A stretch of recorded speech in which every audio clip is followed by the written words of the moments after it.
United Nations High Commissioner for Refugees, UNHCR, mengaku prihatin atas aksi massa mahasiswa yang mengusir pengungsi Rohingya di lokasi penampungan Balai Mesraya, Banda Aceh. UNHCR menyebutkan para pengungsi trauma atas kejadian itu.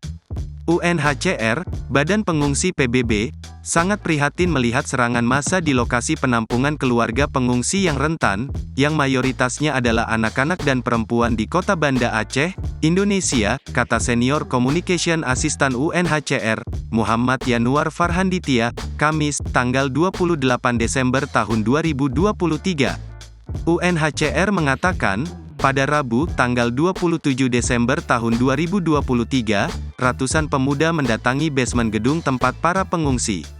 Massa menembus barisan polisi dan memasukkan 137 pengungsi ke dalam 2 truk serta memindahkan mereka ke lokasi lain di Banda Aceh.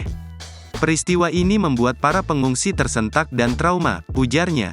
Terkait hal ini, UNHCR meminta aparat penegak hukum, APH, untuk mengambil tindakan. Pihaknya menyebutkan aksi ini berasal dari misinformasi dan ujaran kebencian terhadap para pengungsi.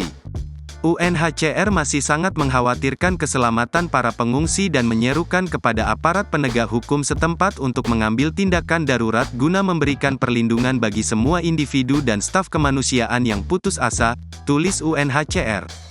Serangan massa terhadap pengungsi ini bukanlah sebuah tindakan yang terisolasi namun merupakan hasil dari kampanye online yang terkoordinasi yang berisi misinformasi, disinformasi dan ujaran kebencian terhadap pengungsi dan upaya untuk merusak upaya Indonesia dalam menyelamatkan nyawa orang-orang yang putus asa dalam kesulitan di laut, sambungnya. Download Tribun X sekarang, menghadirkan lokal menjadi Indonesia.